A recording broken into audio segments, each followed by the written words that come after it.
மூஞ்சப்பார், வீட்டு மானத்தையும் ஊர் மானத்தையும் வாங்கிட்டு சுத்திட்டு இருக்கா.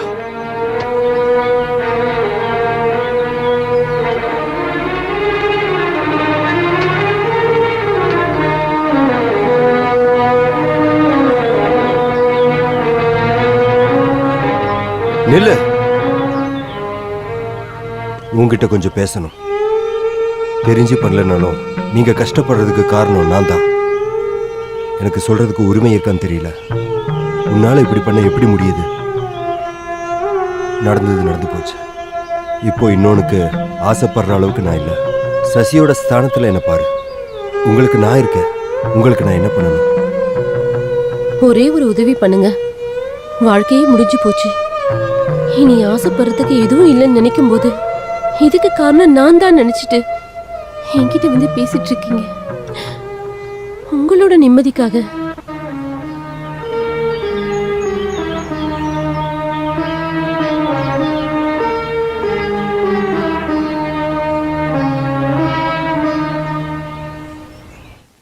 எதுக்கு கூப்பிட்ட? எனக்கு ஒண்ணும் தெரியாதா? எனக்கு எதுவும் தெரியக்கூடாதுன்னு நினைச்ச நீங்களா முடிவெடுத்துட்டீங்களா? ஆனா நான் தெரிஞ்சுக்கணும். நீங்க திரும்ப வரும்போது யார்கிட்டயும் அனுமதி கேட்காம உங்க கூட வாழணும்னு தான் நான் வாழ்ந்துட்டு இருக்கேன். இப்போ உங்களை தூக்குல போடணும்னு ஆசைப்பட்டவங்க கிட்ட பொது பேச்சுவார்த்தை நடக்குதுன்னு கேள்விப்பட்டேன். ஓ, அதுவா? உங்களுக்கு அது சாதாரணமா இருக்கலாம். ஆனா எனக்கு அப்படி இல்ல. வேலைக்கார பொண்ணு வந்து சொன்னப்போ சாகணும்னு தோணுச்சு. நான் இதை விட கஷ்டத்தை அனுபவிச்சுட்டேன். அதனாலதான் உயிரோட இருக்கேன். காத்திருந்து கடைசியில காத்திருந்தது நீ மட்டும் இல்ல. திரும்பி வரும்போது வேற ஒருத்தனோட பொண்டாட்டின்னு தெரிஞ்சும் நான் உன்னை வெறுக்கல. உன்னை பார்க்கணுங்கிற ஆசையில தான் ஓடி வந்தேன். இழந்ததெல்லாம் போகட்டும், விடு. நாம் அதை மறக்கலாம். ஆனா உன்னை மறக்க முடியாது.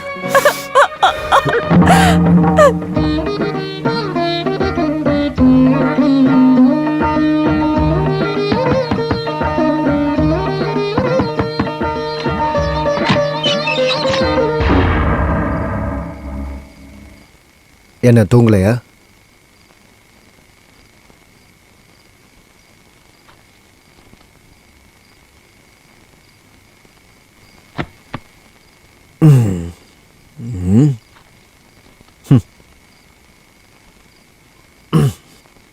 நமக்குள்ள சண்டை வந்து கோச்சிக்கிட்டு போனாலும் அங்கே போனதுக்கப்புறம் இங்கே திரும்ப வரணும்னு தோணுச்சு.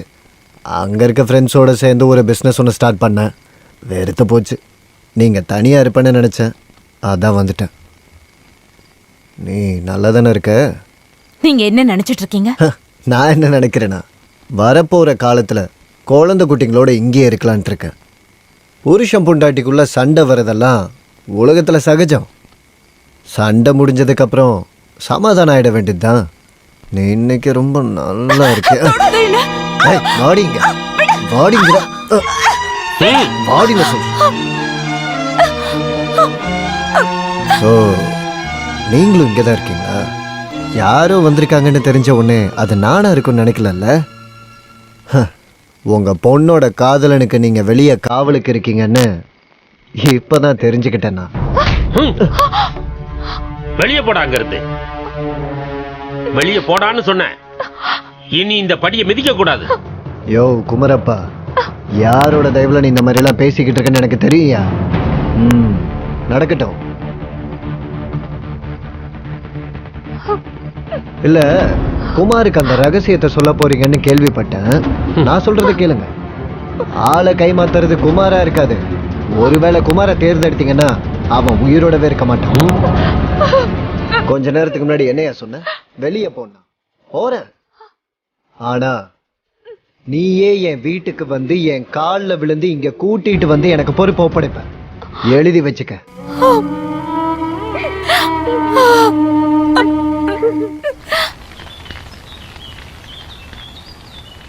என்னடி பண்ற? நல்ல திருப்பு, நல்லா வேகணும்ல.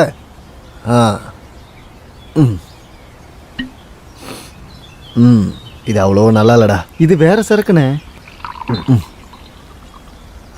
போதும்.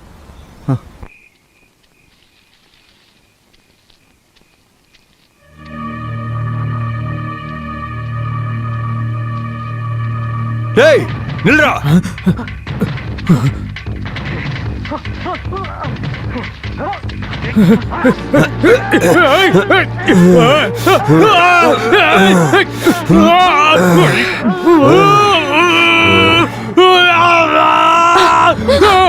என்னங்க அப்பா என்னாச்சுங்க? என்னாச்சு அப்பா? என்னாச்சு? என்னாச்சுப்பா? கனவு கண்டிருக்காரு. காலையில எந்திரிச்சு சாமி கும்பிடணும்னு சொன்னா யாரு கேக்குறீங்க? பட்டாதான் திருந்துவீங்க. தள்ளுங்க தள்ளுங்க, நீ தள்ளி உட்காருமா. ஈஸ்வரா, அம்மா அம்மா மகவாயி காப்பாத்துங்கம்மா. நல்லா சாமி கும்பிட்டு படுத்துக்க, சரியா? ஆ,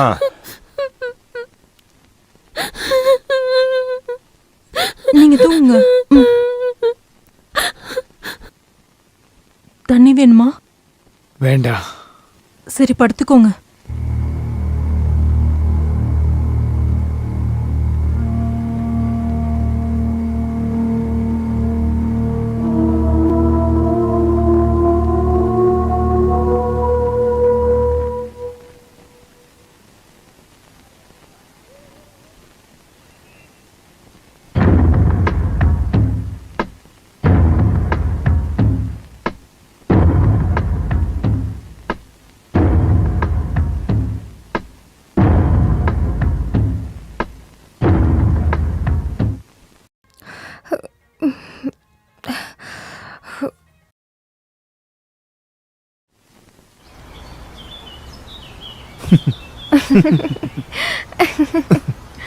நீங்க எனக்கு கிடைக்கலனா நான் என்ன செய்வேன் தெரியுமா?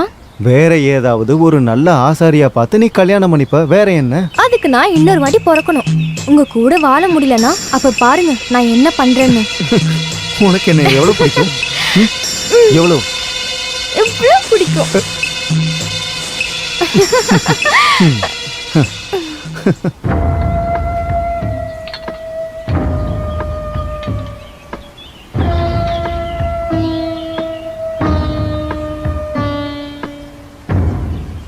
என்னடி இது? மனுஷன் இதை திங்க வேண்டாமா? இங்க இருக்க எல்லாம் சாப்பிட்டாங்களே, உங்களுக்கு மட்டும் ஏன் பிடிக்கலன்னு சொல்றீங்க? இன்னொரு வார்த்தை எதிர்த்து பேசுன நீங்க என்ன பண்ணுவீங்க? வேணா வச்சுட்டு போங்க. ஏ சின்னப்போ, உன் புருஷன் எங்க பைத்தியக்கார ஹாஸ்பிடலுக்கு கூட்டிட்டு போ. என்னடி சொன்ன? கொன்னுடுவா உன்னை. இந்த ஆளையில மோதிட்டு கொல்லுடா. விடுடா என்ன? விட்டுடா. பைத்தியம் பிடிச்சிருச்சு. அடிக்காதீங்க. இவனை கொண்டு உள்ள கட்டி வைங்க. போடு பைத்தியக்காரி. என்னாச்சு? நான் செத்துட்டா கூட எனக்கு கொஞ்சம் நிம்மதியா இருக்கும். சரோ, நீ பேசாம இரு. என்னம்மா என்னாச்சு? ஐயோ அம்மா, நீங்களே சொல்லுங்க, நான் என்ன பண்ணட்டும்? எத்தனை வருஷமா ஆண் துணை இல்லாம நான் இங்க வாழ்ந்துகிட்டு இருக்கேன். நீங்க என்ன என் புருஷன் கூடயே அனுப்பி வைக்க மாட்டீங்க. இங்க நிம்மதியாவும் வாழ விட மாட்டீங்க. நான் செத்துருவேன். பாருங்க, ஒரு நாள் நான் சாகதான் ஏண்டி போறேன். நீ இது மாதிரி பேச ஆரம்பிச்சு ரொம்ப நாள் ஆகுது. ஒரு மனுஷன் ஒரு வார்த்தை சொன்னா அதை செய்யணும். முதல்ல நீ போய் செய், அதுக்கப்புறம் தான் நான் சாகணும். அடச்ச, ஹே. ஒரு அப்பா பேசுற பேச்ச பாரு. விடுமா, பரவாயில்ல.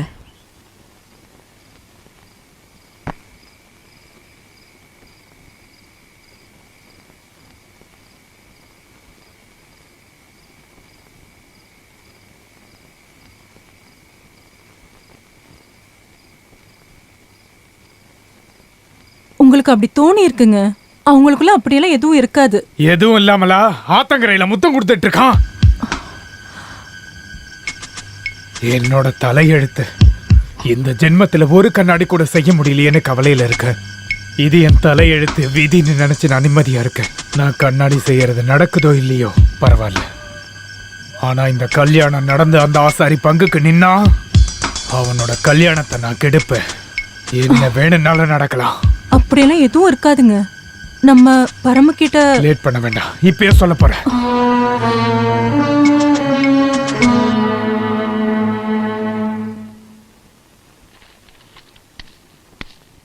டேய் டேய் சசி,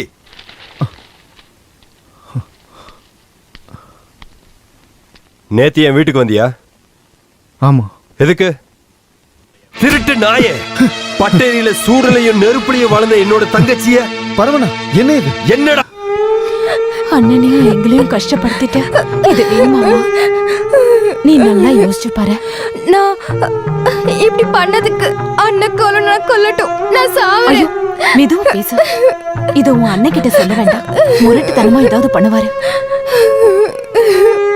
அப்படி எதுவும் இல்லைன்னு நான் சொல்லிக்கிறேன். அப்புறம் நேரம் காலம் பார்த்து சொல்லி புரிய வச்சுக்கலாம். இப்போ உன்கிட்ட ஏதாவது கேட்டா அந்த மாதிரிலாம் எதுவும் இல்லைன்னு மட்டும் சொல்லு. சசிய ரொம்ப அடிச்சிட்டாரா அண்ணி? என்ன அவ என்ன சொன்னா? அதெல்லாம் ஒண்ணும் இல்ல. அவங்க 2 பேரும் சும்மா தான் பேசினாங்க. இதுக்கப்புறம் இத பத்தி பேசி அவளை கஷ்டப்படுத்தாதீங்க.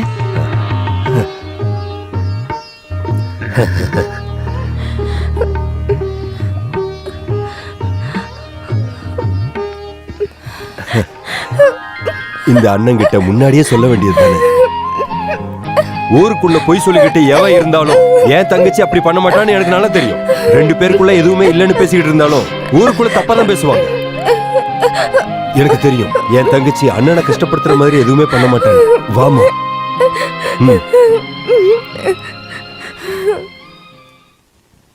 கேள்விப்பட்டது உண்மைதான்.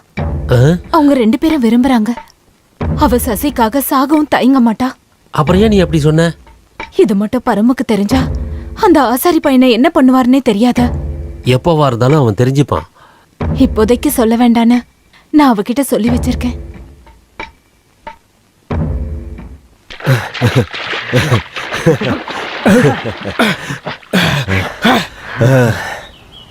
அடேய், உனக்கு தெரியுமா எல்லாம் சும்மா. என் தங்கச்சிக்கு அப்படி எதுவும் இல்ல. அவன் தான் கண்டதை யோசிச்சுக்கிட்டு பின்னாடி நடந்திருக்கான். அப்படின்னு அவ சொன்னாலும் அவ தான் சொன்னா. சாந்தி கிட்ட அவ தான் சொன்னா. நான் போய் நேரடியா கேட்டா பிரச்சனை ஆயிடும்னு மாமா என்ன கேட்க விடல. அவ மனசுல அப்படி இருக்கலாம், ஆனா என் தங்கச்சி அப்படி இல்ல. அந்த பையனை காலையில் நான் ஹாஸ்பிட்டல் போயிட்டு பார்த்தேன். அவனும் எதையும் மறக்கிற மாதிரி இல்லை. இது பழைய காலம் கிடையாது. நான் நல்லா யோசிச்சிட்டேன். அவங்க 2 பேருக்குள்ள அவ்வளவு விருப்பம்னா நம்மளா எதுக்கு அவங்கள எதுக்கணும்? அவன் தெய்வ பக்தி உள்ளவன். ஜாதியில் அவன் நம்ம ஜாதி இல்லைனாலும் நல்லவன். நம்ம பட்டறையில் வேலை சொல்லி கொடுக்கணும். கண்ணாடி ரகசியத்தை தெரிஞ்சுக்க அந்த கடவுள் அவனை தான் நிச்சயம் பண்ணியிருக்காரு. கோங்காட்டு முத்தப்பன் சாமியோட ஆசை அதுவாக இருந்தா அப்படியே நடக்கட்டும்.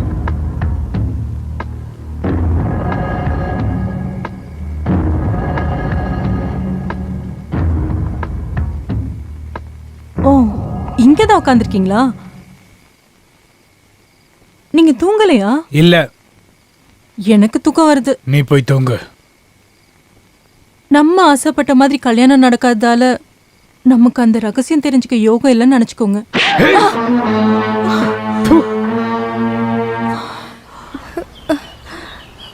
நான் உன் மேல இருக்கிற பாசத்தினால சொல்றேன்.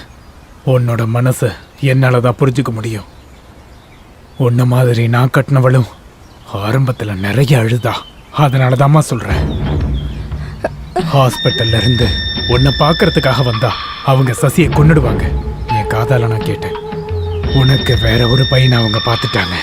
ஒருவேளை நாளைக்கோ இல்ல அடுத்த நாளோ உன்னோட கல்யாணத்தை பண்ணிடுவாங்க. முட்டாள்தனமா பேசாதம்மா. நீங்க செத்து போயிட்டு அப்புறம் சசிக்கு யார் இருக்கா? அப்புறம் அவன் உயிரோட இருப்பாங்க. அவங்க எல்லாரும் சேர்ந்து நாய் அடிக்கிற மாதிரி அடிச்சு கொள்றத நீ பார்க்கணுமாமா? நான் இப்ப என்ன பண்ணணும்? இந்த குமாரன் அவன் கூடவே இருப்ப. என்ன சொல்ற? நீ அவன் கூட ஓடி போறதுக்கு தயாரா? அப்படின்னா நான் அவனை ஹாஸ்பிட்டல் போய் கூட்டிட்டு வரேன். நீ அதுக்கு தயாரா? அதுக்கப்புறம் எங்க அண்ணா என்ன பார்க்க வந்தா அண்ணா கஷ்டப்படுவாரு. நீ சசி கூட ஓடி போறேன்னு ஒரு லெட்டர் எழுதி வச்சிரு. முதல்ல கோவப்படுவாரு, அப்புறம் அவரை நான் சமாதானப்படுத்திக்கிறேன். நீ சசி கூட வாழணும்னா இந்த ஒரு வழிதான் இருக்கு. நீ ஏன் இவ்வளவு யோசிக்கிற? சசி மேல உனக்கு அவ்வளவு பாசம் இல்லையா? பாவம், உனக்காக அவன் எவ்வளவு அடி வாங்கினா தெரியுமா? அழுகாத. ஓடி போகணும்னு தோணுச்சுன்னா ராத்திரி நான் வந்து கூப்பிடுறேன். நான் அவன் கூட சேர்த்து வைக்கிறேன். வரட்டுமா? வாங்க, நான் வருவேன். லெட்டர் எழுதி வைக்க மறந்துடாத. ராத்திரி நான் வந்து கூப்பிடுறேன். போ.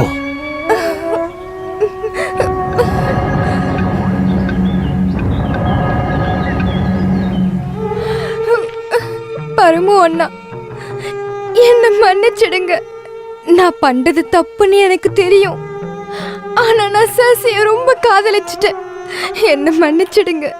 நான் சசி கூட போக போறேன். இப்படிக்கு உங்க தங்கச்சி.